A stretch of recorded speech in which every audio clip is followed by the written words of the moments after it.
오늘 고린도전서 5장 1절부터 13절인데요. 3장 16절 이하의 말씀부터 한번 확인하고 넘어가겠습니다. 3장 16절부터 23절의 주제는 성령님의 사람은 사람을 자랑하지 않습니다. 바울은 하나님의 성전된 우리 안에 성령님이 계시기에 거룩하라고 권합니다. 누구든지 이 세상에서 지혜롭다고 생각한다면 어리석은 사람이 되어야 합니다. 세상 지혜는 하나님께 어리석은 것이나 누구든지 사람을 자랑해서는 안 됩니다. 만물이 우리 것이고 우리는 누구의 것이다? 그리스도의 것이다. 4장 1절부터 8절의 주제는 신실한 성도는 모든 판단을 주님께 맡깁니다. 신실한 성도는 모든 판단을 주님께 맡깁니다. 바울은 자신들 일행을 그리스도의 일꾼이요 하나님의 비밀을 맡은 자로 여기라고 합니다. 주님 오실 때까지 아무것도 판단하지 말아야 하며 그때에 각 사람에게 하나님으로부터 칭찬이 있을 것입니다. 바울은 고린도 성도들이 교만하게 말씀 밖으로 넘어가 스스로 왕노릇하는 것을 책망합니다. 4장 9절부터 21절의 주제는 희생과 사랑으로 섬기는 영적 아버지. 희생과 사랑으로 섬기는 영적 아버지. 바울은 그리스도 때문에 온갖 고난을 겪고 만물의 찌꺼기같이 되었다고 고백합니다. 그는 그리스도 안에서 복음으로 나온 고린도 성도들에게 자신을 본받으라고 권하며 디모데를 보낸 이유를 설명합니다. 그리고 자신이 그들에게 갈 때 배를 가지고 갈지 사랑과 온유한 마음으로 갈지 묻습니다. 오늘의 본문 5장 1절부터 13절의 주제는 정결한 공동체를 위한 단호한 결단, 음행한 자를 판단하는 내용입니다. 자, 오늘의 말씀 요약 함께 봅니다. 바울은 고린도 교회 안에 음행이 있고 교회가 그것을 묵인한 것을 책망합니다. 음행하는 자를 내쫓아야 함은 그의 영이 주님의 날에 구원받게 하기 위함이요 죄가 공동체 누룩처럼 퍼지기 때문입니다. 교회 안에서 음행, 탐욕, 우상숭배 등의 죄를 짓는 사람을 교회가 판단하고 내쫓아야 합니다. 아멘. 5장 1절부터 8절의 소주제는 음행에 대한 단호한 조치. 9절부터 13절은 교회 안에서의 죄 문제입니다. 음행은 고린도 교회의 심각한 문제였습니다. 그런데 근친상간 등 음행에 대한 성도들의 안일한 태도가 더 문제였습니다. 항상 그렇습니다. 죄를 짓는 것도 문제인데 죄에 대해서 무감각하고 안일한 태도, 그것이 더 큰 문제죠. 고린도 성도들은 음행의 죄에 대해서 감각하지 못했고 그 행위를 저지른 사람을 징계하지도 않았습니다. 1절부터 3절입니다. 너희 중에 심지어 음행이 있다함을 들으니 그런 음행은 이방인 중에서도 없는 것이라. 누가 그 아버지의 아내를 취하였다는도다. 그러하고도 너희가 오히려 교만하여져서 어찌하여 통한이 여기지 아니하고 그 일 행한 자를 너희 중에서 쫓아내지 아니하였느냐. 내가 실로 몸으로는 떠나 있으나 영으로는 함께 있어서 거기 있는 것 같이 이런 일 행한 자를 이미 판단하였노라. 아멘. 1절에서 그 아버지 아내를 취했다는 말은 그 본인의 어머니와 관계를 맺었다는 의미보다는 이제 어머니 외에 뭐 소위 얘기하는 이런 표현 우리가 그렇지만 뭐 세컨드 이런 얘기들 많이 하잖아요. 아니 뭐 재혼도 할 수도 있고 여러 가지 상황이 있는데 친어머니보다는 아버지의 아내, 그러니까 아버지의 아내라고 표현하고 있잖아요. 엄마라고 표현하지 않고 그렇게 이해하시면 돼요. 근데 그것도 뭐예요? 그것도 음행이죠. 여러분 루벤이 왜 장자의 명분을 잃어버렸어요? 네, 자기 아버지의 다른 아내, 그죠? 성관계를 가졌잖아요. 잠자리를 같이 했잖아요. 잘못된 거죠. 그 아버지의 권위를 완전히 무시한 거잖아요. 그래서 그게 무서운 건데, 이스라엘 장자의 권위를 잃어버릴 정도로, 권리를 잃어버릴 정도로 무서운 범죄였는데, 오늘 지금 고린도 교회도 이 아버지의 아내를 취했다 표현하지만 그런 일을 했기 때문에 교회가 지금 문제가 심각한 건데도 문제는 뭐라고요? 아니란 태도가 더 큰 문제였다. 자, 음행은 하나님이 금하신 것이기에 바울은 이 죄를 심각하게 다룹니다. 바울은 음행을 저지른 사람뿐 아니라 모든 성도에게 경고합니다. 먼저 음행을 저지른 사람은 교회에서 어떻게 하라고요? 내쫓으라, 이렇게 명합니다. 이는 육신의 죄값을 치르게 한 후에 그의 영은 구원을 얻게 하려는 것이다. 4절 5절. 주 예수의 이름으로 너희가 내 영과 함께 모여서 우리 주 예수의 능력으로 이런 자를 사탄에게 내주었으니 이는 육신은 멸하고 영은 주 예수의 날에 구원을 받게 하려 함이라. 아멘. 또한 교회 공동체 안에 마치 무엇처럼? 누룩처럼 퍼져가는 죄악을 제거하기 위함입니다. 6절 7절. 너희가 자랑하는 것이 옳지 아니하도다. 적은 누룩이 온 덩어리에 퍼지는 것을 알지 못하느냐. 너희는 누룩 없는 자인데 새 덩어리가 되기 위하여 묵은 누룩을 내버리라. 우리의 유월절 양 곧 그리스도께서 희생되셨느니라. 아멘. 다 같이요. 그리스도의 몸인 교회는 순전함과 진실함으로 세워져야 합니다. 아멘. 8절.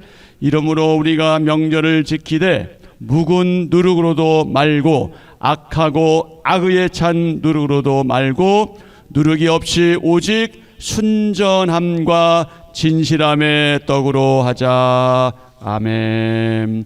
우리 공동체가 별것 아니라고 방치하고 있는 누룩 같은 죄는 무엇인가요?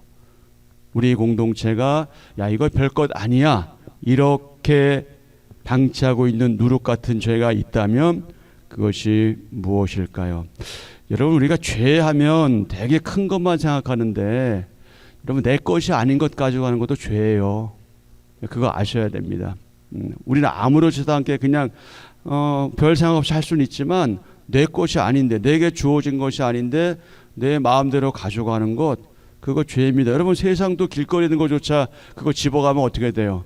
그것도 큰 범죄로 여기는데, 우리가 교회 구조 속에서 예배당 안에서 어떤 예를 들어서 뭐 좀 기중품이 떨어졌는데 내가 그걸 가져갔다. 이거 죄 아니에요?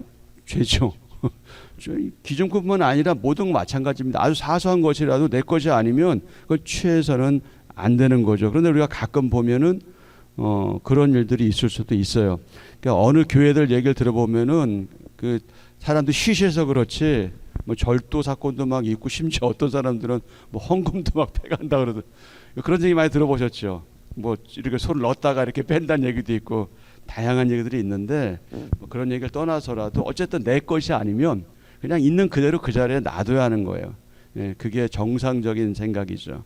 우리는 쉽게 생각해서는 안 돼, 무엇이든지. 그래서 항상 우리가 이 생각을 해야 되는 것이 지금 오늘 주신 말씀 가운데 뭐가 있는 거예요? 오직 무엇과 무엇으로?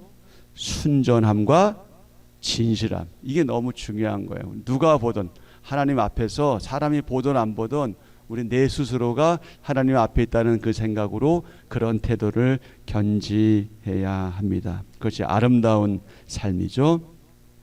9절부터 13절 교회 안에서의 죄의 문제입니다.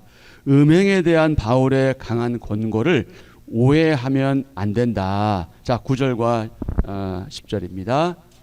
내가 너희에게 쓴 편지에 음행하는 자들을 사귀지 말라 하였거니와, 이 말은 이 세상에 음행하는 자들이나 탐하는 자들이나 속여 빼앗는 자들이나 우상 숭배하는 자들을 도무지 사귀지 말라 하는 것이 아니니 만일 그리하려면 너희가 세상 밖으로 나가야 할 것이라. 아멘.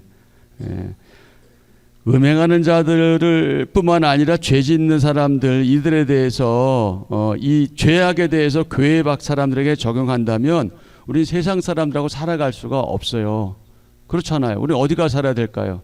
깊은 산속 가서 혼자 살아야 돼. 근데 지금 세상 사람들 얘기하는 것이 아니라 소위 교회 안에 있는 사람들을 이야기하는 거예요. 그만큼 세상은 어떤 곳이에요? 죄로 가득한 곳이죠.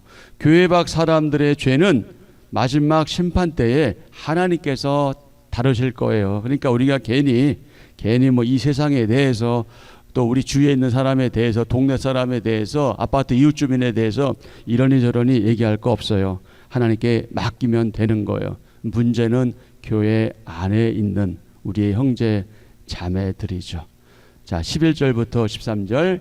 이제 내가 너희에게 쓴 것은 만일 어떤 형제라 일컫는 자가 음행을 하거나 탐욕을 부리거나 우상 숭배를 하거나 모욕하거나 술 취하거나 속여 빼앗거든 사귀지도 말고 그런 자와는 함께 먹지도 말라 함이라. 밖에 있는 사람들을 판단하는 것이야 내게 무슨 상관이 있으리요. 많은 교회 안에 있는 사람들이야 너희가 판단하지 아니하랴.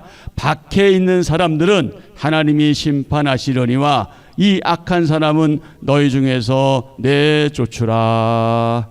무서운 말씀이잖아요. 근데 이럴 때 이제 우리 마음에 드는 생각이 뭐예요? 나는 잘하나?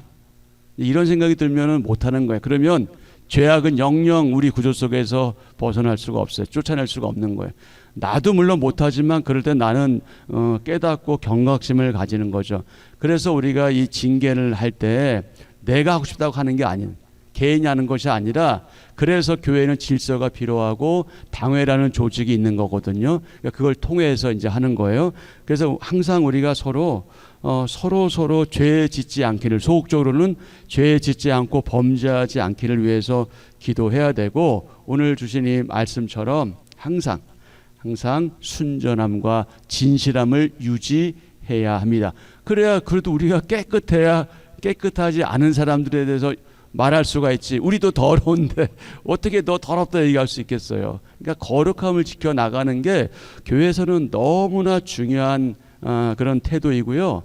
그리고 우리가 미워서 그 사람을 징계하거나 교회에서 내쫓으라는 게 아니에요. 그를 사랑하기 때문에 더 이상 죄를 범하지 말고 다시 주님께 돌아오기를 바라는 그 간절한 마음으로 죄를 지적하고 또 그 죄에 대한 판단을 하고 그리고 심지어 징계를 하는 것이지, 우리가 잘해서 우리가 더 거룩해서 그런 건 아니죠. 항상 우리가 조심하고 주의해야 될 이유가 바로 여기에 있는 것을 우리가 확인해야 됩니다. 자, 다시 한번 말씀을 드립니다. 문제는 어디 안에 있는 죄인이다? 교회 안에 있는 죄인이다. 우리 안에 있는 죄인이다. 교회는 세상과 구별된 거룩한 공동체입니다. 죄를 거부하고 거룩함을 추구하는 것은 교회가 힘써야 할 마땅한 자세입니다. 그래서 다 같이요. 교회는 죄에 민감하고 단호하게 반응해야 합니다. 한 사람을 교회에서 내치는 권징이 가슴 아픈 일이라도 죄에 대한 처벌은 분명해야 합니다. 이는 결국 죄 지은 사람과 교회 공동체 모두를 바른 길로 이끌 것입니다. 아멘. 뭐 예를 굳이 든다면 이런 거죠. 이 손가락에 문제가 생겼어요. 매우 심각한 문제가 생겼어요. 손가락을 자르지 않으면 온몸에 다 어려움이, 심지어 죽을 수도 있어요. 그럼 어떻게 될까요? 자를 수밖에 없어요. 왜냐하면 이 손가락을 안 자르면 몸 자체가 소멸돼 죽으니까. 그래서 어쩔 수 없지. 누군가 내 손가락을 자르고 싶은 사람이 어디 있어요? 예? 무엇이라도. 그러나 잘라내야 더 이상 그 균이 몸으로 퍼지지 않기 때문에 그렇게 하는 거 아니겠습니까? 우리의 관계도 마찬가지입니다. 그리고 우리가 얼마나 서로가 소중한 사람들인데 그거 어떻게 할 수 있겠어요? 할 수 없거든. 그러나 어떻게 된다? 해야 된다. 해야 된다. 하되 어떻게 된다? 신중해야 된다. 매우 매우 매우 신중해야 된다. 그냥 겉으로 드러난 것만 보고 할 일이 아니라 기도하고 또 기도하고 또 기도하고 하나님의 뜻이 무엇인지 묻고 정말 바른 선택을 하고 그렇게 해야 되는 거죠. 죄 지은 사람과 교회 공동체 모두를 바른 길로 이끌기 위해서 그렇게 하는 겁니다. 자, 12절 한번 다시 한번 읽을까요? 12절. 밖에 있는 사람들을 판단하는 것이야 내게 무슨 상관이 있으리요? 많은 교회 안에 있는 사람들이야 너희가 판단하지 아니하랴. 바울은 음행하는 자와 어울리지 말라고 한 자신의 첫 번째 편지를 고린도 교회가 잘못 이해했다고 알려주었습니다.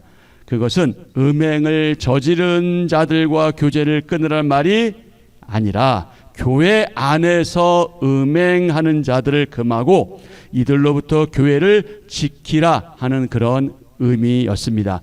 바울은 그 지역의 영적 그리고 사회적인 상황을 잘 알고 있었죠. 고린도 지역은 상업이 매우 발달했고요. 상업이 발달했다는 것은 지금 뭐가 잘 돌고 있다는 얘기예요? 돈이 잘 도는 거예요. 돈이 잘 도는 거예요. 그러면 돈이 잘 돌면은 참 사람들은 어떤 일들을 벌일까요? 쾌락 문화가 발전할 수밖에 없어요. 쾌락적인 문화가 막 그 당시에 발전했고요. 그리고 사람들이 이제 자기 중심적으로 가다 보니까 특히 성 문제, 성윤리가 매우 느슨한 도시였습니다. 고린도가. 그리고 지식을 자랑하는 지역이기 때문에 웅변술 이런 게 많이 발전하기도 했고요. 이런 상태에서 교회는 무엇을 기억해야 했냐면 이 세상으로부터 부름받은 거룩한 공동체이다. 하나님으로부터 부름받은 거룩한 공동체이다는 사실인데 죄와 불신앙으로부터 벗어나 하나님을 찬양하고 말씀대로 살도록 부름받은 사람이 바로 성도, 즉 교회, 저와 여러분이잖아요. 그러므로 교회가 지켜야 할 가치가 있는데 그것이 무엇이냐?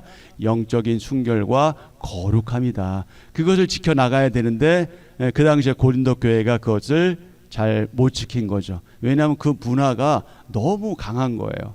그 문화를 거슬리기에는 이들이 초신자들이잖아 또 대부분이. 그러다 보니까 이것을 이겨내기가 쉽지 않았던 거예요.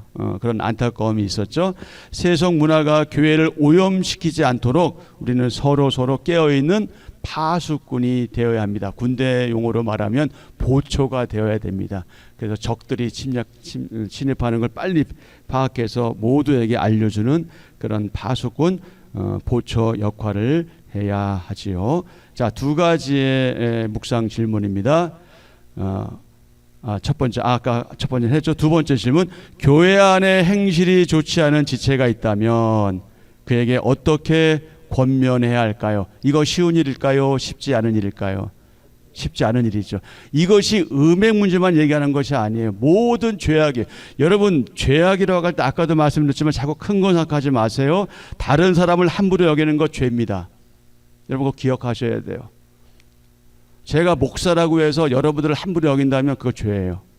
내가 목사인데 이거 죄입니다. 여러분 목사가 뭔데요? 목사가 뭔데? 하나님 앞에서 목사가 뭔데 신자들 성도들을 함부로 대할, 그럴 수 없어요. 저나 여러분이나 우리 모두는 어떠하다고 그랬죠? 우린 다 하나님의 사람들, 성도들이래요. 그리고 교회 질서상, 직임상, 그리고 은사상 있는 거죠. 제가 여러분들을 막 함부로 할 수 있는 게 아니에요. 그래서는 안 되는 거고. 마찬가지, 여러분 기지도 마찬가지입니다. 내가 뭐 장로인데, 내가 권사인데, 내가 집사인데 이게 뭐 어쩌라고요? 그거 중요하지 않아요. 우린 다 함께, 그럴수록 우리가 목사하고 장로고 권사하고 직분을 맡을수록 더 어떠해야 된다? 더 겸손하게 지체들을 섬기는 마음을 가져야 되는데 나도 모르게 괜한 우월의식을 갖고 그런다면 이건 교회가 쉬워지지 않겠죠? 어려워지겠죠. 그리고 여러분 특히 우리 어르신들에게 제가 당부합니다.